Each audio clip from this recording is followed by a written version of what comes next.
Daily post Punjabi देख रहे तमाम दर्शकों का मैं सुमन जेटली स्वागत करती हाँ। अक्सर असी ਵੱਡਿਆਂ ਨੂੰ ਕਹਿੰਦੇ ਸੁਣਿਆ ਜਿੰਨੇ ਲੋग ਉਹਨੇ ਰੋਗ, ਪਰ ਅੱਜ ਕੱਲ ਹਰ ਵਿਅਕਤੀ ਨੂੰ 6-6 7-7 ਰੋਗ ਹੋਣ ਲੱਗ ਗਏ ਨੇ। ਇਹ ਵੱਡੀ ਚਿੰਤਾ ਦਾ ਵਿਸ਼ਾ ਹੈ। ਜੇਕਰ ਅਸੀਂ ਇਹਨੂੰ ਨਜ਼ਰਅੰਦਾਜ਼ ਕਰ ਰਹੇ ਹਾਂ ਤਾਂ ਆਉਣ ਵਾਲੇ ਸਮੇਂ ਦੇ ਵਿੱਚ ਅਸੀਂ ਜੋ ਖਾਮਿਆਜ਼ੇ ਭੁਗਤਨੇ ਨੇ ਸ਼ਾਇਦ ਉਸ ਦਾ ਸਾਨੂੰ ਅੰਦਾਜ਼ਾ ਵੀ ਨਹੀਂ ਹੈ। ਤਾਂ ਅੱਜ ਇੱਕ ਖਾਸ ਗੱਲਬਾਤ ਕਰਨ ਦੇ ਲਈ, ਥਾਇਰਾਇਡ ਤੇ ਗੱਲਬਾਤ ਕਰਨ ਦੇ ਲਈ ਮੇਰੇ ਨਾਲ ਡਾਕਟਰ ਮੁਕਤਿੰਦਰ ਸਿੰਘ ਮੌਜੂਦ ਨੇ। ਹਾਲ ਹੀ ਦੇ ਵਿੱਚ ਆਯੂਸ਼ ਮੰਤਰਾਲੇ ਵੱਲੋਂ ਇਹਨਾਂ ਨੂੰ ਸੱਦਾ ਦਿੱਤਾ ਗਿਆ ਸੀ, ਇੱਕ ਪਰਚਾ ਪੜ੍ਹ ਕੇ ਆਏ ਨੇ ਥਾਇਰਾਇਡ ਦੇ ਉੱਤੇ। ਤਾਂ ਜਾਣ ਲੈਂਦੇ ਹਾਂ ਕੀ ਪੜ੍ਹਿਆ ਉਸ ਪਰਚੇ ਦੇ ਵਿੱਚ, ਥਾਇਰਾਇਡ ਬਾਰੇ ਕੀ ਦੱਸਿਆ ਤੁਸੀਂ। ਤਾਂ ਪਹਿਲਾਂ ਤਾਂ ਬਹੁਤ ਬਹੁਤ ਸਵਾਗਤ ਹੈ ਜੀ। ਥਾਇਰਾਇਡ ਇੱਕ ਇਸ ਤਰ੍ਹਾਂ ਦੀ ਬਿਮਾਰੀ ਹੈ, ਜਦੋਂ ਮੈਨੂੰ ਆਯੂਸ਼ ਮੰਤਰਾਲੇ ਵੱਲੋਂ ਇਨਵੀਟੇਸ਼ਨ ਆਈ, ਵਿਗਿਆਨ ਭਵਨ 'ਚ ਇੱਕ ਬਹੁਤ ਵੱਡਾ ਫੰਕਸ਼ਨ ਹੋਇਆ centre council of research in homoeopathy ਦੁਆਰਾ। ਉਹਨਾਂ ਨੇ ਇਹ ਕੀਤਾ ਸੀ ਵੀ ਥਾਇਰਾਇਡ ਦੇ ਵਿੱਚ ਹੋਮਿਓਪੈਥੀ ਦਾ ਕੀ ਰੋਲ ਹੈ ਜੀ। तो ਉਹਦੇ ਜੋ ਪਰਚਾ ਮੈਂ ਪੜਿਆ ਉਹਦੇ 'ਚ ਵੀ ਜਿੱਦਾਂ ਆਮ ਤੌਰ 'ਤੇ ਥਾਇਰਾਇਡ ਲਈ ਸਾਰੀ ਉਮਰ ਦੀ ਦਵਾਈ ਦਿੱਤੀ ਜਾਂਦੀ ਹੈ ਔਰ ਮਰੀਜ਼ ਦੀ ਦਵਾਈ ਹੌਲੀ ਹੌਲੀ ਵੱਧਦੀ ਜਾਂਦੀ ਹੈ, ਉਹਦੇ ਬਾਵਜੂਦ ਉਹਦੀਆਂ ਤਕਲੀਫਾਂ ਰਹਿੰਦੀਆਂ। ਤੇ ਇਹ ਜਿਹੜੀ ਇੰਟੀਗ੍ਰੇਟਿਵ ਅਪਰੋਚ ਦੱਸੀ ਗਈ ਵੀ ਅਗਰ ਐਲੋਪੈਥਿਕ ਦਵਾਈ ਦੇ ਨਾਲ ਅਗਰ ਹੋਮਿਓਪੈਥਿਕ ਦਵਾਈ ਸ਼ੁਰੂ ਕਰਦਾ ਤਾਂ ਉਹ ਦਵਾਈ ਨਾਲ ਉਹਦੀ ਅੰਗਰੇਜ਼ੀ ਦਵਾਈ ਤੇ ਘਟਣ ਦੇ ਵੀ ਚਾਂਸਸ ਨੇ, ਔਰ ਜਿਹੜਾ ਥਾਇਰਾਇਡ ਕੰਮ ਨਹੀਂ ਕਰ ਰਿਹਾ, ਨਹੀਂ ਬਣਾ ਰਿਹਾ ਆਪਣੇ ਅੰਦਰੋਂ ਹਾਰਮੋਨਸ ਨੂੰ, ਉਹ ਵੀ ਬਣਾਉਣਾ ਸ਼ੁਰੂ ਕਰ ਦਿੰਦਾ। ਥਾਇਰਾਇਡ ਹੈ ਕੀ? ਥਾਇਰਾਇਡ ਆਪਣੇ ਗਲੇ ਦੇ ਵਿੱਚ ਇੱਕ ਐਂਡੋਕਰਾਈਨ ਗਲੈਂਡ ਹੈ। ਐਂਡੋਕਰਾਈਨ ਗਲੈਂਡ ਮਤਲਬ ਇੱਕ ਸਾਡੇ ਸਰੀਰ ਦੇ ਵਿੱਚ ਇੱਕ ਪੂਰਾ ਤੰਤਰ ਇਸ ਤਰ੍ਹਾਂ ਦਾ ਹੈਗਾ ਜਿਹੜੇ ਸਾਡੇ ਹਾਰਮੋਨਸ ਦੁਆਰਾ ਕੰਟਰੋਲ ਹੁੰਦਾ ਹੈ। ਹਾਰਮੋਨਸ ਕੀ ਹੁੰਦੇ ਨੇ? ਹਾਰਮੋਨਸ ਕੁਝ ਐਸੇ ਸਰੀਰ ਦੇ ਤੱਤ ਹੁੰਦੇ ਨੇ ਜਿਹੜੇ ਕਿ ਸਾਡੀ ਬਾਡੀ ਦੇ ਬਹੁਤ ਸਾਰੇ ਬੈਲੈਂਸ, ਜਿਸ ਤਰ੍ਹਾਂ ਆਪਾਂ ਥਾਇਰਾਇਡ ਦੀ ਗੱਲ ਕਰੀਏ, ਜਿੱਦਾਂ ਆਪਾਂ ਗਰਮੀ 'ਚ ਗਏ ਤੇ ਸਰਦੀ 'ਚ ਗਏ, ਉਹਦੇ ਨਾਲ ਸਾਡੇ ਸਰੀਰ ਦੇ ਵਿੱਚ ਕੁਝ ਬਦਲਾਅ ਆਉਂਦੇ ਨੇ, ਗਰਮੀ ਨੂੰ ਸਹਿਣ ਵਾਸਤੇ, ਸਰਦੀ ਨੂੰ ਸਹਿਣ ਵਾਸਤੇ। ਜਿੱਦਾਂ ਸਾਡੀ ਬਾਡੀ ਦੀ ਇੱਕ ਸ਼ੇਪ ਹੈ, ਵੇਟ ਹੈ, ਉਹ ਮੇਨਟੇਨ ਹੁੰਦਾ ਹੈ ਵੀ ਨਾ ਹੀ ਬਹੁਤ ਘਟੇ ਤੇ ਨਾ ਹੀ ਬਹੁਤ ਵਧੇ। ਤੀਸਰਾ, ਜਿੱਦਾਂ ਸਾਡੇ ਅੰਦਰ ਪਸੀਨਾ ਆਉਂਦਾ ਸਾਡੀ ਬਾਡੀ ਨੂੰ ਕੰਟਰੋਲ ਕਰਨ ਲਈ। ਤੀਸਰਾ, ਚੌਥਾ, ਜਿੱਦਾਂ ਉਹ ਇੱਕ ਮਰਦ ਔਰ ਔਰਤ ਦੇ ਵਿੱਚ ਜਿਹੜੇ ਹਾਰਮੋਨਸ ਹੁੰਦੇ ਨੇ, ਮਰਦ ਨੂੰ ਇੱਕ ਤਾਕਤਵਰ ਮਰਦ ਬਣਾਉਣ ਲਈ, ਇੱਕ ਔਰਤ ਨੂੰ ਇੱਕ ਉਹਦੇ ਮੈਂਸਿਸ ਨੂੰ, ਪੀਰੀਅਡਸ ਨੂੰ ਨਾਰਮਲ ਚਲਾਉਣ ਲਈ। ਸਾਡੀ ਚਮੜੀ ਦਾ ਰੰਗ, ਚਮੜੀ ਦੀ ਖੁਸ਼ਕੀ, ਵਾਲਾਂ ਦਾ ਝੜਨਾ, ਇਹ ਸਾਰੀਆਂ ਚੀਜ਼ਾਂ ਨੂੰ ਕੰਟਰੋਲ ਕਰਨ ਵਾਲੀ ਇੱਕ ਗਲੈਂਡ ਹੈ। ਇਹਨੂੰ ਅਸੀਂ ਥਾਇਰਾਇਡ ਦੀ ਗਲੈਂਡ ਕਹਿੰਦੇ। ਇਹ ਗਰਦਨ ਦੇ ਵਿੱਚ ਹੁੰਦੀ ਹੈ ਤੇ ਤਿਤਲੀ ਵਰਗੀ ਇੱਕ ਗਲੈਂਡ ਹੁੰਦੀ ਹੈ। ਠੀਕ ਹੈ। ਤਾਂ ਇਹ ਜਿਹੜਾ ਆਮ ਤੌਰ ਤੇ ਸਾਡੇ ਸਰੀਰ ਦੇ ਬਹੁਤ ਸਾਰੇ ਫੰਕਸ਼ਨਸ ਨੂੰ, ਜਿੱਦਾਂ ਮੈਂ ਤੁਹਾਨੂੰ ਦੱਸਿਆ ਵੀ ਕੰਟਰੋਲ ਮੈਕੈਨਿਜ਼ਮ ਇਹਦੇ ਹੱਥ 'ਚ ਹੁੰਦਾ ਹੈ, ਤੇ ਉਹ ਇਹ ਜਿਹੜਾ ਬਹੁਤ ਜ਼ਿਆਦਾ ਪ੍ਰਭਾਵ ਪਾਉਂਦੀ ਹੈ। ਅੱਜ ਕੱਲ ਬੱਚਿਆਂ ਨੂੰ ਵੀ ਥਾਇਰਾਇਡ ਹੋ ਰਿਹਾ ਹੈ, ਔਰਤਾਂ ਨੂੰ ਤਾਂ ਚਲੋ ਜ਼ਿਆਦਾ ਅਸੀਂ ਦੇਖਦੇ ਹਾਂ, ਜ਼ਿਆਦਾ ਔਰਤਾਂ ਨੂੰ ਹੁੰਦਾ ਹੈ, ਪਰ ਇਹ ਹੁੰਦਾ ਕਿਉਂ ਹੈ? ਕਿਹੜੀ ਗਲਤੀ ਸਾਡੀ ਲਾਈਫ ਸਟਾਈਲ ਦੇ ਵਿੱਚ ਅਸੀਂ ਕਰ ਰਹੇ ਹਾਂ? ਆਮ ਤੌਰ ਤੇ ਜਿਹੜਾ ਥਾਇਰਾਇਡ ਹੈ ਇਹ ਜਿਹੜਾ ਹੁੰਦਾ ਹੈ, ਜਿੱਦਾਂ ਤੁਸੀਂ ਕਿਹਾ ਕਿ ਫੀਮੇਲਸ ਨੂੰ ਮੇਲਸ ਨਾਲੋਂ ਜ਼ਿਆਦਾ ਹੁੰਦਾ, ਔਰ ਆਮ ਤੌਰ ਤੇ ਮਿਡਲ ਏਜ ਦੀਆਂ ਔਰਤਾਂ ਨੂੰ ਜਿਹੜਾ ਜ਼ਿਆਦਾ ਹੁੰਦਾ ਹੈ। ਬਟ ਅੱਜ ਕੱਲ੍ਹ ਦੇਖਣ 'ਚ ਆਇਆ ਬੱਚਿਆਂ ਨੂੰ ਮੀਨੋਪੌਜ਼ ਦੇ ਟਾਈਮ 'ਤੇ ਵੀ ਬਹੁਤ ਸਾਰੇ ਪੇਸ਼ੈਂਟ, ਪ੍ਰੈਗਨੈਂਸੀ ਦੇ ਦੌਰਾਨ ਜਾਂ ਮੇਲਸ ਵਿੱਚ ਵੀ ਕਾਫੀ ਕੇਸਿਸ ਆਉਂਦੇ ਨੇ। ਤਾਂ ਉਹਦਾ ਜਿਹੜਾ ਰੁਝਾਨ ਬਹੁਤ ਵੱਧ ਰਿਹਾ। ਇੰਡੀਆ ਦੇ ਵਿੱਚ ਥਾਇਰਾਇਡ ਦੇ ਕੇਸਾਂ 'ਚ ਬੇਤਹਾਸ਼ਾ ਵਾਧਾ ਹੋ ਰਿਹਾ। ਜਿਸ ਤਰ੍ਹਾਂ ਤੁਸੀਂ ਦੱਸਿਆ, ਇਹਦਾ ਕਾਰਨ ਜਿਹੜਾ ਹੈਗਾ ਉਹ ਲਾਈਫ ਸਟਾਈਲ ਦੇ ਉੱਤੇ ਹੈਗਾ ਕਿ ਜਿੱਦਾਂ ਅਸੀਂ ਆਪਾਂ ਅੱਜ, ਜਿੱਦਾਂ ਸਭ ਤੋਂ ਵੱਡੀ ਚੀਜ਼ ਹੈ ਕਿ ਲੋਕਾਂ ਦੀ ਨੀਂਦ ਪੂਰੀ ਨਹੀਂ ਹੁੰਦੀ ਜੀ। ਨੀਂਦ ਪੂਰੀ ਨਾ ਹੋਣਾ, ਟਾਈਮ ਸਿਰ ਸੌਣਾ ਨਹੀਂ, ਟਾਈਮ ਸਿਰ ਉੱਠਣਾ ਨਹੀਂ, ਇਸੇ ਤਰ੍ਹਾਂ ਟਾਈਮ ਸਿਰ ਖਾਣਾ ਨਹੀਂ, ਬੇਲੋੜੀ ਚਿੰਤਾ ਕਰਨੀ, ਸਰੀਰ ਦੇ ਸਾਡਾ ਖਾਣ ਪੀਣ ਦੀ ਆਦਤਾਂ ਗਲਤ ਨੇ। ਉਹ ਸਾਰੀਆਂ ਚੀਜ਼ਾਂ ਨੂੰ ਅਸੀਂ ਲਾਈਫ ਸਟਾਈਲ ਦੇ ਨਾਲ ਰਿਲੇਟ ਕਰਦੇ ਹਾਂ। ਤੇ ਆਮ ਤੌਰ ਤੇ ਜਿਹੜੀ ਥਾਇਰਾਇਡ ਹੈ ਉਹਦੇ ਦੋ ਤਰ੍ਹਾਂ ਦੀਆਂ ਬਿਮਾਰੀਆਂ ਹੁੰਦੀਆਂ। ਇੱਕ ਤੇ ਉਦੋਂ ਥਾਇਰਾਇਡ ਗ੍ਰੰਥੀ ਸਾਡੀ ਲੋੜ ਤੋਂ ਵੱਧ ਕੰਮ ਕਰਦੀ ਹੈ ਤੇ ਸਾਡੇ ਸਰੀਰ ਦਾ ਵਜ਼ਨ ਘਟਣਾ ਸ਼ੁਰੂ ਹੋ ਜਾਂਦਾ ਹੈ। ਬੰਦੇ ਨੂੰ ਭੁੱਖ ਜ਼ਿਆਦਾ ਲੱਗਦੀ ਹੈ, ਉਹ ਖਾਂਦਾ ਵੀ ਜ਼ਿਆਦਾ ਪਰ ਉਹਦਾ ਵਜ਼ਨ ਘਟਦਾ ਹੈ, ਉਹਨੂੰ ਕਹਿੰਦੇ ਨੇ ਹਾਈਪਰਥਾਇਰਾਇਡਿਜ਼ਮ। ਤੇ ਦੂਸਰਾ ਜਿਹੜਾ ਥਾਇਰਾਇਡ ਹੁੰਦਾ ਹੈ ਜਿਹਦੇ 'ਚ ਥਾਇਰਾਇਡ ਸਾਡਾ ਘੱਟ ਕੰਮ ਕਰਦਾ ਹੈ, ਉਹਦੇ ਵਿੱਚ ਕੀ ਹੁੰਦਾ ਕਿ ਬੰਦੇ ਦੀ ਖੁਰਾਕ ਵੀ ਘੱਟ ਹੁੰਦੀ, ਖਾਂਦਾ ਪੀਂਦਾ ਕੁਛ ਨਹੀਂ, ਜਿੱਦਾਂ ਆਮ ਤੌਰ 'ਤੇ ਕਹਿੰਦੇ ਪਾਣੀ ਵੀ ਲੱਗਦਾ ਹੈ, ਉਹ ਖਾਂਦਾ ਘੱਟ ਹੈ ਪਰ ਉਹਦਾ ਵਜ਼ਨ ਵੱਧ ਜਾਂਦਾ। ਤਾਂ ਇਹ ਦੋ ਤਰ੍ਹਾਂ ਦੀਆਂ ਬਿਮਾਰੀਆਂ ਥਾਇਰਾਇਡ ਦੇ ਵਿੱਚ ਹੁੰਦੀਆਂ ਨੇ। ਇਲਾਜ ਕੀ ਹੈ ਇਹਦਾ? ਇਲਾਜ ਇਹਦੇ ਵਿੱਚ ਇਹ ਹੁੰਦਾ ਕਿ ਸਭ ਤੋਂ ਪਹਿਲਾਂ ਤਾਂ ਇਹਦਾ ਕਾਰਨ ਦੇਖਣਾ ਹੁੰਦਾ ਹੈ। ਇੱਕ ਤਾਂ ਆਪਾਂ ਥਾਇਰਾਇਡ ਦੇ ਟੈਸਟ ਹੁੰਦੇ ਨੇ, T3, T4, TSH, ਜਿਹੜੇ T3 ਤੇ T4 ਜਿਹੜੇ ਹਾਰਮੋਨਸ ਨੇ ਸਾਡੇ ਥਾਇਰਾਇਡ ਗਲੈਂਡ ਰਿਲੀਜ਼ ਕਰਦਾ ਹੈ। TSH ਉਹਨੂੰ ਕੰਟਰੋਲ ਕਰਨ ਵਾਸਤੇ ਹੁੰਦਾ ਹੈ। ਤੇ ਜਦੋਂ TSH ਦੀ ਜਿਹੜੀ ਉਹਦਾ ਇੱਕ ਕਾਰਨ ਹੀ ਹੁੰਦਾ ਕਿ ਐਂਟੀ TPO ਇੱਕ ਟੈਸਟ ਹੁੰਦਾ ਕਿ ਸਾਡਾ ਜਿਹੜਾ ਬਾਡੀ ਦਾ ਇਮਿਊਨ ਸਿਸਟਮ ਹੈ, ਜਿਹਨੇ ਸਾਨੂੰ ਬਿਮਾਰੀ ਤੋਂ ਬਚਾਉਣਾ ਹੈ, ਰੋਗਾਂ ਤੋਂ ਬਚਾਉਣ ਵਾਲੀ ਜਿਹੜੀ ਤਾਕਤ ਹੁੰਦੀ ਹੈ, ਉਹੀ ਸਾਡੇ ਅਗੇਂਸਟ ਕੰਮ ਕਰਨਾ ਸ਼ੁਰੂ ਕਰ ਦਿੰਦੀ। ਉਹ ਸੈੱਲ ਕੁਛ ਐਸੇ ਪੈਦਾ ਕਰਦੇ ਜਿਹੜੇ ਸਾਡੇ ਥਾਇਰਾਇਡ ਨੂੰ ਡੈਮੇਜ ਕਰਦੇ ਨੇ। ਉਸ ਕੇਸ ਦੇ ਵਿੱਚ ਬਹੁਤ ਸਾਰੇ ਮਰੀਜ਼ ਜਿਹੜੇ ਪਰਹੇਜ਼ ਵੀ ਕਰ ਰਹੇ ਹੁੰਦੇ ਨੇ, ਦਵਾਈ ਵੀ ਖਾ ਰਹੇ ਹੁੰਦੇ ਨੇ, ਉਹਦੇ ਬਾਵਜੂਦ ਉਹਨਾਂ ਦੀਆਂ ਥਾਇਰਾਇਡ ਦੀਆਂ ਰਿਪੋਰਟਾਂ ਜਿਹੜੀਆਂ ਫਲਕਚੁਏਟ ਕਰਦੀਆਂ ਨੇ।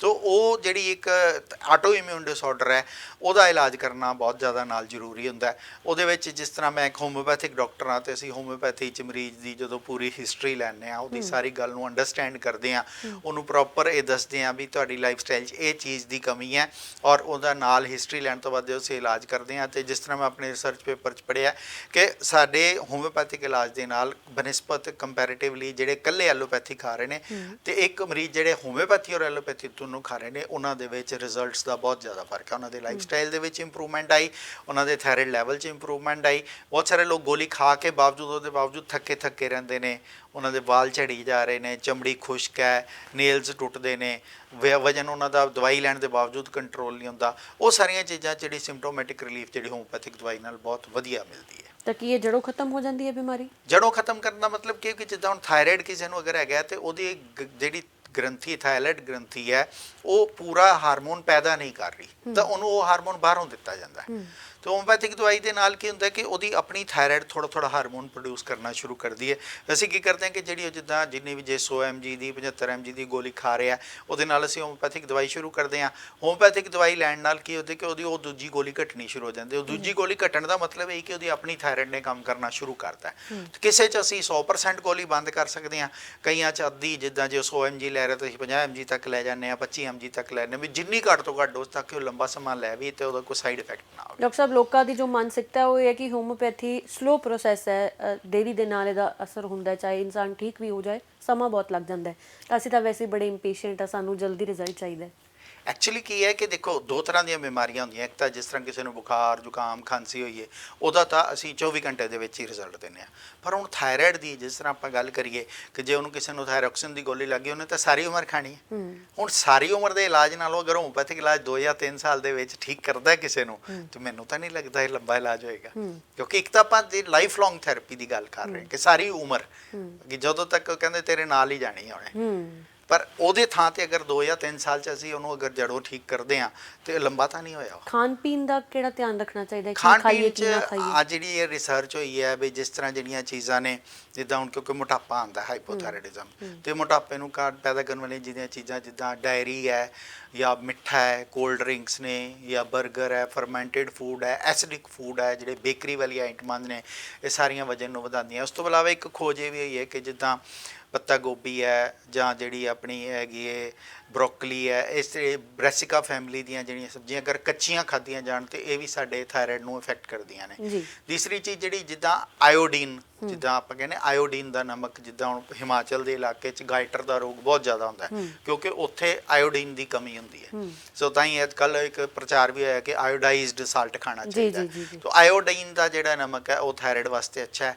ਤੇ ਜਿਸ ਤਰ੍ਹਾਂ ਹੁਣ ਜਿਹੜੀਆਂ ਆਪਣੀਆਂ ਗ੍ਰੀਨ ਵੈਜੀਟੇਬਲਸ ਦੇ ਵਿੱਚ ਜਿੱਦਾਂ ਭਿੰਡੀ ਹੈ ਜਾਂ ਬੈਂਗਣ ਨੇ ਜਾਂ ਇਸ ਤਰ੍ਹਾਂ ਦੀਆਂ ਜਿਹੜੀਆਂ ਸਪਰਾਊਟਸ ਦਾਲਾਂ ਨੇ, ਇਹ ਜਿਹੜੀਆਂ ਥਾਇਰਾਇਡ ਨੂੰ ਬਹੁਤ ਹੈਲਪ ਕਰਦੀਆਂ। ਮਗਜ਼ ਨੇ, ਜਿਹੜੇ ਪੁਰਾਣੇ ਲੋਕ 4 ਤਰ੍ਹਾਂ ਦੇ ਮਗਜ਼, ਖੀਰੇ ਦੇ, ਤਰਬੂਜ ਦੇ, ਕੱਦੂ ਦੇ ਬੀਜ ਜਿਹੜੇ ਉਹਨਾਂ ਨੂੰ ਖਾਂਦੇ ਹੁੰਦੇ ਸੀ, ਉਹ ਬਹੁਤ ਚੰਗੇ ਨੇ ਥਾਇਰਾਇਡ ਗਲੈਂਡ ਵਾਸਤੇ।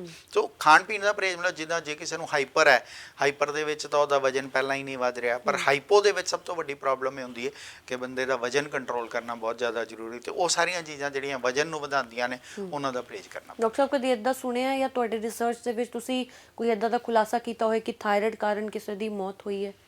ਥਾਇਰਾਇਡ ਦੀਆਂ ਜਿਹੜੀਆਂ ਕੰਪਲਿਕੇਸ਼ਨਸ ਨੇ, ਜਿਸ ਤਰ੍ਹਾਂ ਅਗਰ ਥਾਇਰਾਇਡ ਦਾ ਪ੍ਰੋਪਰ ਇਲਾਜ ਨਹੀਂ ਕਰ ਰਿਹਾ ਬੰਦਾ, ਆਪਣੀ ਬਿਮਾਰੀ ਨੂੰ ਸੀਰੀਅਸਲੀ ਨਹੀਂ ਲੈ ਰਿਹਾ, ਤੇ ਥਾਇਰਾਇਡ ਤੋਂ ਕੈਂਸਰ ਬਣਨ ਦੇ ਚਾਂਸਿਸ ਹੋ ਜਾਂਦੇ ਨੇ। ਜਾਂ ਥਾਇਰਾਇਡ ਜੇ ਕੰਟਰੋਲ, ਹਾਈਪਰ ਥਾਇਰਾਇਡਿਜ਼ਮ ਹੈ, ਜਿਸ ਤਰ੍ਹਾਂ ਉਹ ਸਰੀਰ ਦੀ ਦਿਲ ਦੀ ਧੜਕਣ ਤੱਕ, ਹਾਰਟ ਅਟੈਕ ਨਾਲ ਉਹਦੇ ਨਾਲ ਇਫੈਕਟ ਹੋ ਸਕਦਾ ਹੈ। ਥਾਇਰਾਇਡ ਕਰਕੇ ਜਿਹੜਾ ਵਜਨ ਅਨਕੰਟਰੋਲ, ਮੈਟਾਬੋਲਿਕ ਡਿਸਆਰਡਰ, ਜਿੱਦਾਂ ਅਗਰ ਕਿਸੇ ਨੂੰ ਸ਼ੂਗਰ ਔਰ ਡਾਇਬਟੀਜ਼ ਔਰ ਥਾਇਰਾਇਡ ਦੋਨੋਂ ਇਕੱਠੇ ਨੇ, ਤਾਂ ਉਹ ਜਿਹੜੀਆਂ ਥਾਇਰਾਇਡ ਦੀਆਂ ਕੰਪਲਿਕੇਸ਼ਨਸ ਜਿਹੜੀਆਂ ਨੇ ਉਹ ਜਾਨਲੇਵਾ ਵੀ ਹੋ ਸਕਦੀਆਂ ਨੇ। ਇਸ ਤਰ੍ਹਾਂ ਦੀ ਕਹਿਣਾ ਕਿ ਥਾਇਰਾਇਡ ਜਾਨ ਨਹੀਂ ਲੈ ਸਕਦਾ, ਇਹ ਨਹੀਂ ਹੈ। ਬਟ ਅਗਰ ਤੁਸੀਂ ਉਹਨੂੰ ਕੰਟਰੋਲ ਕਰਦੇ ਹੋ, ਆਪਣੀ ਲਾਈਫ ਸਟਾਈਲ 'ਚ ਲੋੜੀਂਦੀਆਂ ਚੇਂਜਿਸ ਕਰਦੇ ਹੋ, ਤਾਂ ਡੈਫੀਨੇਟਲੀ ਇੱਕ ਲਾਈਫ ਲੌਂਗ ਇਹਦੇ ਕਰਕੇ ਤੁਹਾਡੇ ਸਰੀਰ ਨੂੰ ਨੁਕਸਾਨ ਹੋਣ ਤੋਂ ਬਚਾਇਆ ਜਾ ਸਕਦਾ। ਅਸੀਂ ਅੱਜ ਦੀ ਇਹ ਖਾਸ ਮੁਲਾਕਾਤ ਇਸੇ ਕਰਕੇ ਕੀਤੀ ਸੀ ਕਿਉਂਕਿ ਪਹਿਲਾਂ ਮੈਂ ਜਿਸ ਤਰ੍ਹਾਂ ਸ਼ੁਰੂਆਤ ਕੀਤੀ ਸੀ ਕਿ ਪਹਿਲਾਂ ਇੱਕ ਵਿਅਕਤੀ ਹੁੰਦਾ ਸੀ, ਉਹਨੂੰ ਇੱਕ ਰੋਗ ਹੁੰਦਾ ਸੀ, ਉਹ ਵੀ ਕੋਈ 10 ਚੋਂ ਇੱਕ ਵਿਅਕਤੀ ਹੁੰਦਾ ਸੀ। ਪਹਿਲਾਂ ਲਾਈਫ ਸਟਾਈਲ ਚੰਗੇ ਹੁੰਦੇ ਸੀਗੇ, ਵਰਜਿਸ਼ ਬਹੁਤ ਹੁੰਦੀ ਸੀ, ਪਰ ਅੱਜ ਕੱਲ੍ਹ ਜੀ ਕੁਦਰਤ ਦੇ ਨੇੜੇ ਰਹਿੰਦੇ ਸੀ ਅਸੀਂ। ਪਰ ਅੱਜ ਕੱਲ੍ਹ ਅਸੀਂ ਕੁਦਰਤ ਨੂੰ ਆਪਣੇ ਤੋਂ ਦੂਰ ਕਰਤਾ ਹੈ, ਜਾਂ ਪਤਾ ਨਹੀਂ ਕੁਦਰਤ ਨਹੀਂ ਸਾਨੂੰ ਜਿਹੜਾ ਇੱਕ ਥਾਇਰਾਇਡ ਇੱਕ ਇਸ ਤਰ੍ਹਾਂ ਦਾ, ਇਹਦੇ ਤੇ ਬੜੀ ਸਾਰੀ ਰਿਸਰਚ ਹੋਈ ਹੈ। ਜਿਸ ਤਰ੍ਹਾਂ ਵਿਟਾਮਿਨ ਡੀ ਔਰ ਥਾਇਰਾਇਡ ਦਾ ਵੀ ਅੱਜ ਕੱਲ੍ਹ ਜਿੱਦਾਂ ਹਰੇਕ ਦਾ ਵਿਟਾਮਿਨ ਡੀ ਹੈ, ਜਿਹਦਾ ਵਿਟਾਮਿਨ ਡੀ ਘੱਟ ਹੈ ਉਹਨੂੰ ਥਾਇਰਾਇਡ ਹੋਣ ਦੇ ਚਾਂਸਸ ਨੇ, ਕਿਉਂਕਿ ਥਾਇਰਾਇਡ ਦਾ ਵੀ ਧੁੱਪ ਦੇ ਨਾਲ ਬੜਾ ਸੰਬੰਧ ਹੈ ਸਾਡੀ। ਜਿੱਦਾਂ ਮੈਂ ਤੁਹਾਨੂੰ ਦੱਸਿਆ ਵੀ ਗਰਮੀ ਸਰਦੀ ਦੀ ਨੂੰ ਇਹ ਬਫਰ ਕਰਦੀ ਹੈ। ਤਾਂ ਜਿੱਦਾਂ ਹੁਣ ਵਿਟਾਮਿਨ ਡੀ ਕਿਉਂ ਘਟਦਾ, ਕਿਉਂਕਿ ਅਸੀਂ ਧੁੱਪੇ ਜਾ ਕੇ ਕੰਮ ਨਹੀਂ ਕਰਦੇ, ਇਹ ਵੀ ਇੱਕ ਲਾਈਫ ਸਟਾਈਲ ਡਿਸਆਰਡਰ ਹੈ। ਦੂਸਰਾ, ਜਿੱਦਾਂ ਮੈਂ ਪਹਿਲਾਂ ਗੱਲ ਕੀਤੀ ਵੀ ਸੌਣ ਦਾ ਉੱਠਣ ਦਾ ਟਾਈਮ ਹੀ ਨਹੀਂ ਹੈਗਾ ਲੋਕਾਂ ਦਾ, ਤੇ ਜੇ ਅਸੀਂ ਟਾਈਮ ਸਿਰ ਸੋਵਾਂਗੇ, early to bed early to rise makes man healthy wealthy and wise, ਪਰ ਇਹਨੂੰ ਫੋਲੋ ਕਿੰਨੇ ਕੁ ਲੋਕ ਕਰਦੇ ਨੇ ਆਪਾਂ ਨੂੰ ਪਤਾ ਹੀ ਹੈ। ਸਾਨੂੰ ਇਹ ਨਰਸਰੀ ਦੇ ਵਿੱਚ ਜਿਹੜੀ ਪੋਇਮ, ਹਾਂ, ਪਹਿਲੀ ਪੋਇਮ ਜਿਹੜੀ ਬੱਚੇ ਨੂੰ ਸਭ ਤੋਂ ਪਹਿਲੀ ਵਿਦਿਆ ਅਸੀਂ ਕਿਉਂ ਦਿੰਦੇ ਹਾਂ, ਜ਼ਰੂਰੀ ਹੈ ਅੱਜ ਅਸੀਂ ਦੱਸ ਦਿੰਦੇ ਉਹਨੂੰ ਅਸੀਂ ਫੋਲੋ ਨਹੀਂ ਕਰ ਰਹੇ। ਤੁਸੀਂ ਦੇਖੋ ਰਾਤੀ 12 ਵਜੇ ਵੀ ਰੌਣਕ ਹੁੰਦੀ ਹੈ, ਹਾਲਾਂਕਿ ਲੋਕਡਾਊਨ ਹੈ ਤਾਂ ਵੀ ਲੋਕਾਂ ਨੂੰ ਫੜ ਕੇ ਅੰਦਰ ਵਾੜਨਾ ਪੈਂਦਾ। ਸੋ ਟਾਈਮ ਸਿਰ ਸੋਣਾ, ਆਪਾਂ ਦੇਖਿਆ ਪਿੱਛੇ ਜਦੋਂ ਲੋਕਡਾਊਨ ਲੱਗਿਆ ਲੋਕਾਂ ਦੀ ਸਿਹਤ ਵਿੱਚ ਸੁਧਾਰ ਹੋਇਆ, ਕਿਉਂਕਿ ਉਦੋਂ ਲੋਕ ਡਰੇ ਹੋਏ ਸੀ। ਲੋਕਾਂ ਨੇ ਆਪਣੇ ਖਾਣ ਪੀਣ ਦੇ ਉੱਤੇ ਘਰ ਦਾ ਖਾਣਾ ਖਾਧਾ, ਉਹਨਾਂ ਨੇ ਸੌਣ ਉੱਠਣ ਦਾ ਟਾਈਮ ਆਪਣਾ ਇੰਪਰੂਵ ਕੀਤਾ, ਉਹਦੇ ਨਾਲ ਵਾਤਾਵਰਣ ਸਾਫ਼ ਹੋ ਗਿਆ ਸੀ, ਬਹੁਤ ਫਰਕ ਪੈ ਗਿਆ। ਸੋ ਇਸ ਕਰਕੇ ਆਪਾਂ ਆਪ ਜ਼ਿੰਮੇਵਾਰ ਹਾਂ ਆਪਣੀਆਂ ਬਿਮਾਰੀਆਂ ਲਈ, ਇਸ ਗੱਲ ਨੂੰ ਮੰਨਣਾ ਪਏਗਾ। ਤੇ ਆਪਾਂ ਸਿਰਫ ਇਹ ਸੋਚੀਏ ਕਿ ਡਾਕਟਰ ਕੋਲ ਚਲੇ ਗਏ, ਡਾਕਟਰ ਨੂੰ ਪੈਸੇ ਦਿੱਤੇ ਤੇ ਹੁਣ ਅਸੀਂ ਠੀਕ ਹੋ ਜਾਾਂਗੇ, ਇਦਾਂ ਨਹੀਂ ਹੈ। ਸਾਡਾ ਆਪਣਾ ਰੋਲ ਹੈ, ਸਾਨੂੰ ਆਪਣੇ ਲਾਈਫ ਸਟਾਈਲ ਦੇ ਵਿੱਚ ਸੁਧਾਰ ਜਦੋਂ ਤੱਕ ਅਸੀਂ ਨਹੀਂ ਕਰਾਂਗੇ ਤੇ ਸਾਨੂੰ ਇਸ ਤਰ੍ਹਾਂ ਦੀ ਕਿਸੇ ਚਮਤਕਾਰ ਦੀ ਉਮੀਦ 'ਚ ਨਹੀਂ ਰਹਿਣਾ ਚਾਹੀਦਾ। ਬਹੁਤ ਧੰਨਵਾਦ, ਬਹੁਤ ਖੂਬਸੂਰਤ ਜਾਣਕਾਰੀ ਤੁਸੀਂ ਸਾਂਝੀ ਕੀਤੀ ਹੈ। ਤਾਂ ਡੇਲੀ ਪੋਸਟ ਪੰਜਾਬੀ ਦੀ ਇੱਕ ਕੋਸ਼ਿਸ਼ ਹੈ, ਉਹ ਲੋਕ ਜਿਹੜੇ ਕਈ ਬਿਮਾਰੀਆਂ ਤੋਂ ਪੀੜਤ ਨੇ ਪਰ ਹਸਪਤਾਲ ਨਹੀਂ ਜਾ ਸਕਦੇ ਜਾਂ ਡਾਕਟਰਸ ਦੇ ਨਾਲ ਮੁਲਾਕਾਤ ਨਹੀਂ ਹੋ ਰਹੀ, ਕੋਵਿਡ ਕਰਕੇ ਬਹੁਤ ਸਾਰੇ ਡਾਕਟਰਸ ਮਿਲ ਵੀ ਨਹੀਂ ਰਹੇ ਪੇਸ਼ੈਂਟਸ ਨੂੰ ਜਾਂ ਅਫੋਰਡ ਨਹੀਂ ਕਰ ਪਾ ਰਹੇ, ਕਿਉਂਕਿ ਅੱਜ ਕੱਲ੍ਹ ਡਾਕਟਰਾਂ ਤੱਕ ਪਹੁੰਚ ਕਰਨੀ, ਕਿ ਚੰਗੇ ਡਾਕਟਰ ਤੱਕ ਪਹੁੰਚ ਕਰਨੀ ਵੀ ਸੌਖੀ ਗੱਲ ਨਹੀਂ ਰਹੀ। ਤਾਂ ਇਹ ਜਿਹੜੀ ਸਾਡੀ ਕੋਸ਼ਿਸ਼ ਹੈ ਤੁਹਾਡੇ ਤੱਕ ਇਹ ਜਾਣਕਾਰੀ ਪਹੁੰਚਾਉਣਾ। ਜੇਕਰ ਤੁਹਾਨੂੰ ਜਾਂ ਤੁਹਾਡੇ ਨਜ਼ਦੀਕੀ ਨੂੰ ਥਾਇਰਾਇਡ ਹੈ ਤਾਂ ਇਹ ਅਹਿਮ ਜਾਣਕਾਰੀ ਉਹਨਾਂ ਤੱਕ ਜ਼ਰੂਰ ਪਹੁੰਚਾਇਓ। ਤੇ ਇਹੀ ਕੋਸ਼ਿਸ਼ ਸਾਡੀ ਰਹਿੰਦੀ ਹੈ ਕਿ ਜਿਹੜੇ ਲੋਕ ਨੇ ਰੋਗ ਮੁਕਤ ਹੋ ਜਾਣ, ਲੰਬੀ ਉਮਰ ਜੀਣ। ਤਾਂ ਉਹਦੀ ਸ਼ੁਰੂਆਤ ਤੁਹਾਡੇ ਇੱਕ ਹੈਲਦੀ ਲਾਈਫ ਸਟਾਈਲ ਦੇ ਨਾਲ ਹੀ ਹੋਣੀ ਹੈ। ਜਿਸ ਤਰ੍ਹਾਂ ਇਹਨਾਂ ਨੇ ਕਿਹਾ ਕਿ early to bed and early to rise makes a man healthy wealthy and wise. ਤਾਂ ਇੱਕ ਛੋਟੇ ਹੁੰਦੇ ਜਿਹੜੀ ਪੋਇਮ ਪੜ੍ਹੀ ਸੀ, ਸਿਰਫ ਉਸੇ ਤੇ ਅਮਲ ਕਰ ਲਈਏ ਤਾਂ ਸ਼ਾਇਦ ਅਸੀਂ ਖੁਸ਼ਹਾਲ ਤੇ ਸਿਹਤਮੰਦ ਜ਼ਿੰਦਗੀ ਬਤੀਤ ਕਰ ਸਕਦੇ ਹਾਂ। ਇਸ ਖਾਸ ਪੇਸ਼ਕਸ਼ ਸ਼ੁਰੂਆਤ ਫਿਲਹਾਲ ਇੰਨਾ ਹੀ। ਮੈਨੂੰ ਦਿਓ ਇਜਾਜ਼ਤ, ਧੰਨਵਾਦ।